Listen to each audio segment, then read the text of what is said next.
ಸ್ನೇಹಿತರೇ ನಮಸ್ಕಾರ. ನಾನು ರವೀಂದ್ರ ಜೋಶಿ. ಮಹಾರಾಷ್ಟ್ರದ ಇನ್ನೊಂದಿಷ್ಟು ಕತೆ ಹೇಳ್ತೇನೆ ಕೇಳ್ರಿ. ಭಾಳ ಇಂಟ್ರೆಸ್ಟಿಂಗ್ ಆಗಿರುವಂಥ ಕತೆ. ಈ ಪಪ್ಪು ನಂಬರ್ 2 ಅಂತ ಮೊನ್ನೆ ಒಂದು ಸಂಚಿಕೆಯಲ್ಲಿ ಹೇಳಿದೆ, ಮಿನಿ ಪೆಂಗ್ವಿನ್ ಅಂತ. ಮಿನಿ ಪೆಂಗ್ವಿನ್ಗೆ ಈಗ ಪಪ್ಪು ನಂಬರ್ 2 ಅಂತ ಇದ್ದಾರೆ. ಈ ಪಪ್ಪು ನಂಬರ್ 2 ಹೆಸರು ಹೆಂಗೆ ಬಂತು ಅಂತ ನೀವು ಕೇಳಬೇಕು. ಆಜ್ ತಕ್ನಲ್ಲಿ ಅಂಜನಾ ಓಂ ಕಶ್ಯಪ್ ಅಂತ ಒಬ್ಬ ಆ್ಯಂಕರ್ ಇದ್ದಾರೆ.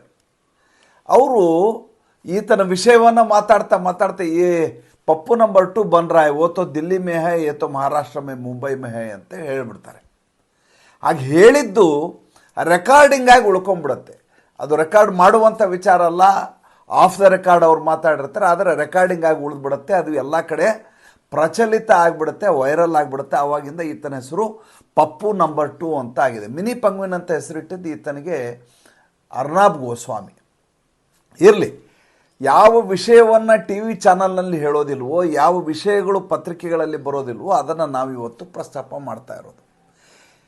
ನೋಡಿ, ಈತನಿಗೆ ಯಾರ ಹತ್ತಿರ ಯಾವ ಕೆಲಸ ಮಾಡಿಸ್ಕೋಬೇಕು, ಯಾರು ಯಾವ ಕೆಲಸವನ್ನು ನಿಭಾಯಿಸ್ತಾರೆ ಅನ್ನುವಂಥ ಕನಿಷ್ಠ ಜ್ಞಾನವೇ ಇರಲಾರ್ದಂಥ MLA ಈತ. ಒಂದು ವೇಳೆ ಏನಾದರೂ MNS ಅಭ್ಯರ್ಥಿಯನ್ನು ಈತನ ಕ್ಷೇತ್ರದಲ್ಲಿ ಹಾಕದೆ ಹೋಗಿದರೆ ಈತ ಈ ಬಾರಿ ಗೆಲ್ಲಲಿಕ್ಕೆ ಸಾಧ್ಯವೇ ಇರಲಿಲ್ಲ. ಏನೋ ನಮ್ಮ ದುರದೃಷ್ಟವಶಾತ್, ಆತನ ಅದೃಷ್ಟವಶಾತ್ ಗೆದ್ದುಬಿಟ್ಟ. ಗೆದ್ದ ಆದಮೇಲೆ ಈತ ತನ್ನನ್ನು ತಾನು ಮಹಾರಾಷ್ಟ್ರದ ಭಾಳ ದೊಡ್ಡ ನಾಯಕ ಅಂತ ತನಗೆ ತಾನೇ ಭ್ರಮೆಯಲ್ಲಿ ತೇಲಾಡ್ತಾ ಈಗ ಓಡಾಡ್ತಾ ಇದ್ದಾನೆ. ಒಂದು ಅಪ್ಲಿಕೇಶನ್ ಹಿಡ್ಕೊಂಡು ಹೋಗ್ತಾನೆ. ಯಾರು? ಈ baby penguin alias Pappu number 2 alias Aditya Thackeray. ಈ ಆದಿತ್ಯ ಠಾಕ್ರೆ ಒಂದು ಅಪ್ಲಿಕೇಶನ್ ಹಿಡ್ಕೊಂಡು ಅಲ್ಲಿಯ ಮುಖ್ಯಮಂತ್ರಿ ದೇವೇಂದ್ರ ಫಡ್ನವೀಸ್ ಅವರ ಹತ್ರ ಹೋಗ್ತಾನೆ. ಹೇಳಿ ಮೊದಲೇ ಲೈನ್ ಅದರಲ್ಲಿ ಬರೆದಿರ್ತಾನೆ, ನೀವು ಮುಖ್ಯಮಂತ್ರಿ ಆಗಿರುವುದಕ್ಕೆ ನಮ್ಮ ಅಭಿನಂದನೆಗಳು. ಮೊದಲನೇದಾಗಿ ಈತ ಅಪ್ಪ ಮಗ ಆಜಾದ್ ಮೈದಾನದಲ್ಲಿ ನಡೆದಂಥ ಪ್ರಮಾಣ ವಚನ ಸ್ವೀಕಾರ ಸಮಾರಂಭಕ್ಕೆ ಹೋಗಲಿಲ್ಲ. ಗೆದ್ದ ತಕ್ಷಣ ಅಟ್ಲೀಸ್ಟ್ ಟ್ವಿಟರ್ ಹ್ಯಾಂಡಲ್ನಲ್ಲಿ ಎಕ್ಸ್ನಲ್ಲಿ ಆ ಶುಭಾಶಯವನ್ನು ಕೋರಲಿಲ್ಲ. ಈಗ ಇವರಿಗೆ ನೆನಪಾಗಿದೆ ಅಭಿನಂದನೆ ಹೇಳಬೇಕು ಅಂತ. ಇರಲಿ, ವಿಷಯ ಅದಲ್ಲ. ವಿಷಯ ಏನಪ್ಪ? ವಿಷಯ ಈತನ ಪಕ್ಷವನ್ನು ಈಗ ವಿಪಕ್ಷ ನಾಯಕನ ಸ್ಥಾನವನ್ನು ಕೊಡಬೇಕಂತೆ ಇವರಿಗೆ. ಈತನಿಗೆ ಕನಿಷ್ಠ ವಿವೇಚನೆಯೇ ಇಲ್ಲ. ನೋಡಿ, ಒಂದು ಸರ್ಕಾರದಲ್ಲಿ ವಿಪಕ್ಷ ನಾಯಕನ ಸ್ಥಾನವನ್ನು ಗಳಿಸಬೇಕು ಯಾವುದೇ ಒಂದು ಪಕ್ಷ ಅಂದರೆ ಅದರಲ್ಲಿ 10% ಸದಸ್ಯರು ಇರಬೇಕು. ಮಹಾರಾಷ್ಟ್ರದಲ್ಲಿ ವಿಧಾನಮಂಡಲದಲ್ಲಿ 288 ಜನ ಶಾಸಕರಿದ್ದಾರೆ. ಈ 288 ಜನ ಶಾಸಕರಿರುವಾಗ ಅದರ 10% ಅಂದರೆ ಕನಿಷ್ಠ 28 ಜನ ಶಾಸಕರು ಇರಬೇಕು. 28 ಜನ ಶಾಸಕರಿರುವಂಥ ಯಾವುದೇ ಪಕ್ಷಗಳು ಈಗ ಮಹಾರಾಷ್ಟ್ರದಲ್ಲಿ ಇಲ್ಲ. ಉದ್ಧವ್ ಠಾಕ್ರೆ ಬಣದಲ್ಲಿರೋದು ಕೇವಲ 20 ಶಾಸಕರು. ಅದರಲ್ಲಿ 12ರಿಂದ 14 ಜನ ಬಿಟ್ಟು ಹೋಗ್ತಾರೆ ಅಂತ ಈಗಾಗಲೇ ಎಲ್ಲ ಕಡೆ ವದಂತಿ ಇದೆ. ಅದನ್ನು ನಾವು ಆದಾಗ ನೋಡೋಣ, ಈಗ ಅದ್ರ ಬಗ್ಗೆ ಮಾತಾಡೋದು ಬೇಡ. ಎರಡನೇದಾಗಿ ಕಾಂಗ್ರೆಸ್ ಪಕ್ಷ, ನಾನಾ ಪಟೋಲೆದು, ರಾಹುಲ್ ಗಾಂಧಿದು 16 ಜನ ಶಾಸಕರಿದ್ದಾರೆ. ಇನ್ನು ಶರದ್ ಪವಾರ್, ಮಹಾರಾಷ್ಟ್ರದ ಚಾಣಕ್ಯ, 10 ಜನ ಶಾಸಕರಿದ್ದಾರೆ. ಹೀಗಿರುವಾಗ ಯಾವ ಪಕ್ಷಕ್ಕೆ ವಿಪಕ್ಷ ನಾಯಕನ ಸ್ಥಾನವನ್ನು ಕೊಡಲಿಕ್ಕೆ ಸಾಧ್ಯ ಆಗತ್ತೆ? ನೀವು ನನಗೆ ಹೇಳ್ರಿ. ಎರಡನೇದಾಗಿ, ವಿಪಕ್ಷ ನಾಯಕನ ಸ್ಥಾನವನ್ನು ತೀರ್ಮಾನ ಮಾಡೋದು ದೇವೇಂದ್ರ ಫಡ್ನವೀಸ್ ಅಲ್ಲ. ಇದನ್ನು ತೀರ್ಮಾನ ಮಾಡಬೇಕಾಗಿದ್ದು ಯಾರು? ವಿಧಾನಸಭಾ ಅಧ್ಯಕ್ಷರು. ಯಾವ ಪಕ್ಷದಲ್ಲಿ ಅತಿ ಹೆಚ್ಚು ಸದಸ್ಯರಿದ್ದಾರೋ ಅವರಿಗೆ ಆಹ್ವಾನವನ್ನು ಕೊಡ್ತಾರೆ. ನಿಮ್ಮ ಪಕ್ಷದ ಶಾಸಕರಿಂದ ಒಬ್ಬ ನಾಯಕನನ್ನು ಆಯ್ಕೆ ಮಾಡಿಕೊಡಿ, ಅವರನ್ನು ನಾವು ವಿಪಕ್ಷ ನಾಯಕ ಅಂತ ಇಲ್ಲಿ ಕನ್ಸಿಡರ್ ಮಾಡ್ತೀವಿ ಅಂತ. ಹಾಗೆ ಕೊಡಲಿಕ್ಕೆ 10% ಶಾಸಕರೇ ಇಲ್ಲ. ಜೊತೆಗೆ ಈಗ ಅಲ್ಲಿ ಬಂದು ಕೂತಿರೋರು ಯಾರು? ವಿಧಾನಮಂಡಲದಲ್ಲಿ ವಿಧಾನಸಭಾ ಅಧ್ಯಕ್ಷ ಆಗಿ ಕೂತಿರೋರು ಯಾರು? ರಾಹುಲ್ ನಾರ್ವೇಕರ್. ಯಾರು ಈ ರಾಹುಲ್ ನಾರ್ವೇಕರ್? ರಾಹುಲ್ ನಾರ್ವೇಕರ್ ಒಬ್ಬ ವಕೀಲ, ಮೂಲತಃ ವೃತ್ತಿ ವಕೀಲ ವೃತ್ತಿ. ಕಳೆದ ಬಾರಿ ಯಾವಾಗ ಇವರ ಪಕ್ಷ ಸ್ಪ್ಲಿಟ್ ಆಯ್ತಲ್ಲ, ಏಕನಾಥ್ ಶಿಂದೆ ಬಣ ಹೊರಗಡೆ ಹೋಯ್ತಾರ ಬಂಡಾಯ ಮಾಡಿಕೊಂಡು, ಆ ಸಂದರ್ಭದಲ್ಲಿ ಸುಪ್ರೀಂ ಕೋರ್ಟ್ ಹೇಳುತ್ತೆ ಏನಂತ? ಇವರ ಅರ್ಹತೆ ಅನರ್ಹತೆಯನ್ನು ನಾವು ತೀರ್ಮಾನ ಮಾಡಲಿಕ್ಕಾಗೋ, ಇವರು ಅನರ್ಹರು ಅಂತ ಘೋಷಿಸಿ ಅಂತ ಉದ್ಧವ್ ಠಾಕ್ರೆ ಬಣ ಸುಪ್ರೀಂ ಕೋರ್ಟ್ ಹೋಗಿರುತ್ತೆ. ಸುಪ್ರೀಂ ಕೋರ್ಟ್ ಹೇಳುತ್ತೆ, ನೋಡಿ ಇದು ನಿಮ್ಮ ವಿಧಾನಮಂಡಲದಲ್ಲಿ ನಡೆದಂಥ ಘಟನೆ, ಅಲ್ಲಿ ನಡೆಯುವಂಥ ವ್ಯಾಜ್ಯಗಳನ್ನು ತೀರ್ಮಾನ ಮಾಡಬೇಕಾಗಿದ್ದು ಅಲ್ಲಿರುವಂಥ ಸಭಾಧ್ಯಕ್ಷರು. ಆದ್ದರಿಂದ ನಾವು ಇದಕ್ಕೇನು ಮಾಡಲಿಕ್ಕಾಗೋದಿಲ್ಲ, ನೀವು ನೇರ ವಾಪಸ್ ಮುಂಬೈಗೆ ಹೋಗ್ರಿ, ಮುಂಬೈ ಒಳಗಡೆ ನಿಮ್ಮ ರಾಹುಲ್ ನಾರ್ವೇಕರ್ ಅಂತ ಏನು ವಿಧಾನಸಭಾಧ್ಯಕ್ಷರು ಕೂತಿದ್ದಾರೆ ಅವ್ರ ಹತ್ರ ನಿಮ್ಮ ಮನವಿಯನ್ನು ಕೊಡಿ. ಅವರು ಇದನ್ನು ಸತ್ಯಾಸತ್ಯತೆಯನ್ನು ಪರಿಶೀಲನೆ ಮಾಡ್ತಾರೆ. ಸಿಂಧುತ್ವ ಹೌದೋ ಅಲ್ವೋ ಎಲ್ಲವನ್ನು ಅವರು ತೀರ್ಮಾನ ಮಾಡ್ತಾರೆ. ಮೊನ್ನೆ ಉದ್ಧವ್ ಠಾಕ್ರೆ ಬಾಯಿಗೆ ಬಂದಂಗೆ ಆನರೇಬಲ್ ಚೀಫ್ ಜಸ್ಟಿಸ್ ಚಂದ್ರಚೂಡ್ ಅವ್ರ ಬಗ್ಗೆ ಮಾತಾಡಿದರು. ಅವರು ಇಳಿದ ಮೇಲೆ ಇದ್ದಾಗ ಮಾತಾಡಿದರೆ ಜೈಲಿಗೆ ಹಾಕ್ತಿದ್ರು, ಯಾಕಂದ್ರೆ ಕಂಟೆಂಪ್ಟ್ ಆಫ್ ಕೋರ್ಟ್ ಆಗತ್ತೆ ಅಂತ ಉದ್ಧವ್ ಠಾಕ್ರೆಗೆ ಗೊತ್ತಿದೆ.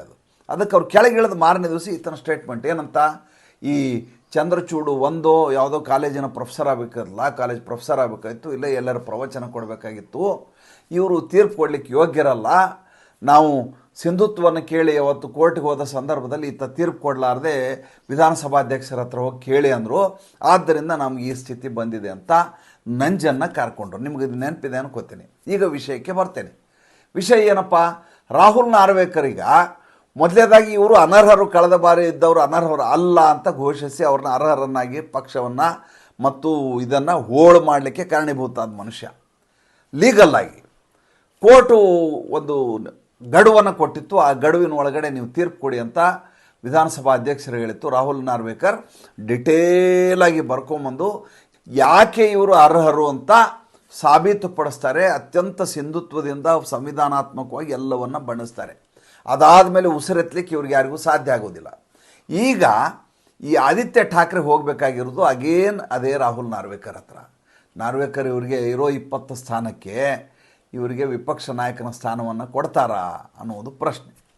ಎರಡನೇದು ಇನ್ನೊಂದು ಬೇಡಿಕೆಯನ್ನು ದೇವೇಂದ್ರ ಫಡ್ನವೀಸ್ ಹತ್ರ ಹೇಳ್ತಾರೆ ಇವರು. ಏನಂತ, ನಮಗೆ ಡೆಪ್ಯೂಟಿ ಸ್ಪೀಕರ್ ಸ್ಥಾನವನ್ನು ಕೊಡಿ,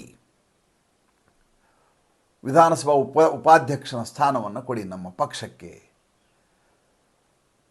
ನಕ್ಬಿಡ್ತಾರೆ ದೇವೇಂದ್ರ ಫಡ್ನವೀಸ್. ಸ್ವಾಮಿ, ನಂದು ಒಂದೇ ಪಕ್ಷ ಅಲ್ಲ ಇದರಲ್ಲಿರೋದು, ನಮ್ಮದು ಮಹಾಯುತಿ ಸರ್ಕಾರ ಅಂತೆ. ನಮ್ಮಲ್ಲಿ 3 ಜನ ಇದ್ದೇವೆ. ನಾನಿದ್ದೇನೆ, ದೇವೇಂದ್ರ ಫಡ್ನವೀಸ್ ಆಗಿ, ನನ್ನ ಜೊತೆ ಏಕನಾಥ್ ಶಿಂದೆ ಇದ್ದಾರೆ, ನನ್ನ ಜೊತೆ ಅಜಿತ್ ಪವಾರ್ ಇದ್ದಾರೆ.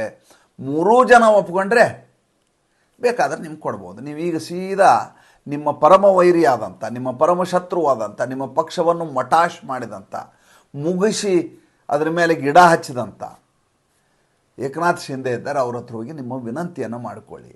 ಅವರು ಅಜಿತ್ ಪವಾರ್ ಎಲ್ಲ ಸೇರಿ ಆಯಿತು ಕೊಡೋಣ, ಉಪಾಧ್ಯಕ್ಷ ಸ್ಥಾನವನ್ನು ಕೊಡೋಣ ಅಂದರೆ ಕೊಡೋಣ ಅಂಥೇಳಿ ಸಾಗಿ ಹಾಕ್ತಾರೆ ಇವ್ರನ್ನ.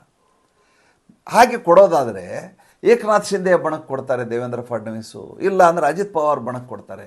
ತಮ್ಮಲ್ಲೇ ಯಾರೋ ಅದನ್ನು ಅಧಿಕಾರ ಹಂಚ್ಕೋತಾರೆ. ಬಿಟ್ಟರೆ ಈ EVM ಸರಿ ಇಲ್ಲ, ಬಂದಿರೋ ಫಲಿತಾಂಶವೇ ಸರಿ ಇಲ್ಲ, ಈ ಬಾರಿ ಚುನಾವಣೆ ಸಂಪೂರ್ಣವಾಗಿ ಇದರಿಂದ ಆಗಿದೆ, ಪಕ್ಷಪಾತದಿಂದ ಆಗಿದೆ ಅಂತ ಹೇಳಿದಂಥ ಆದಿತ್ಯ ಠಾಕ್ರೆಗೆ ಯಾಕ್ರಿ ಕೊಡ್ತಾರೆ ಅವರು?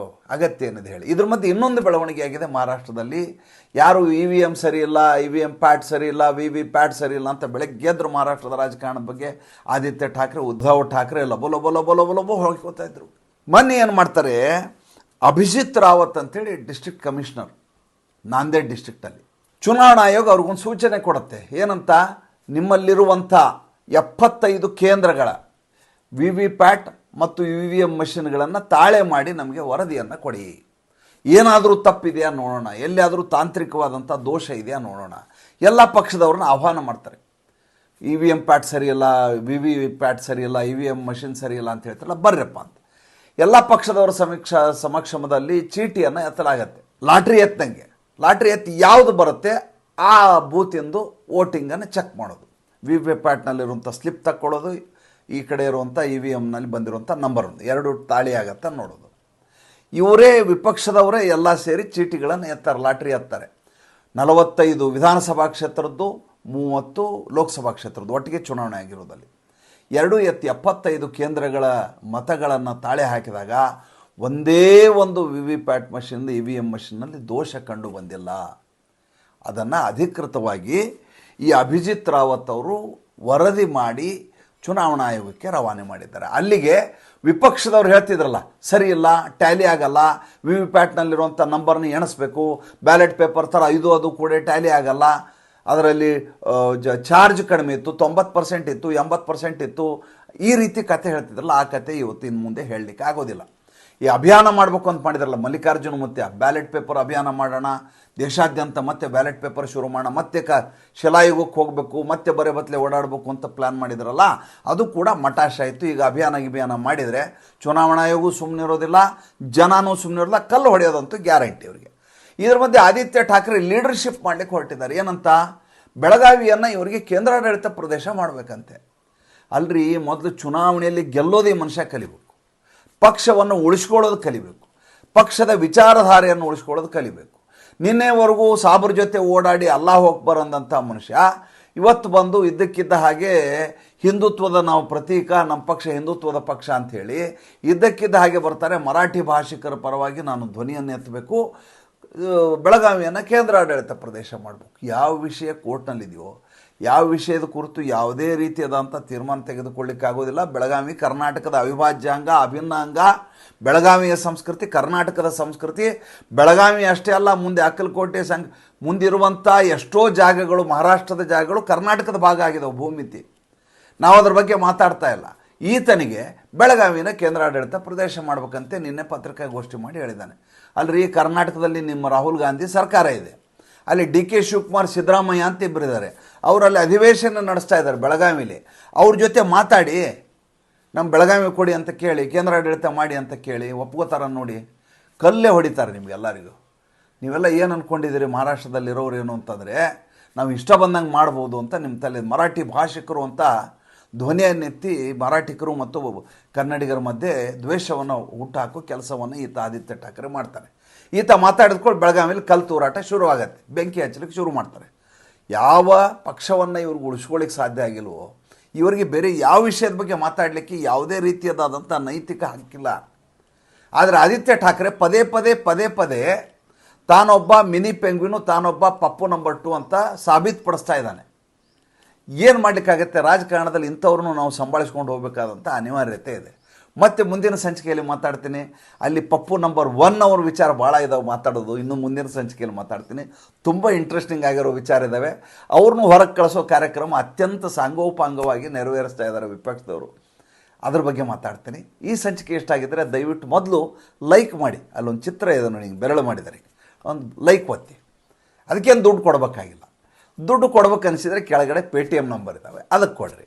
ಮತ್ತೆ ಮುಂದಿನ ಸಂಚಿಕೆಯಲ್ಲಿ ಮಾತಾಡ್ತೀನಿ. ನಮಸ್ಕಾರ.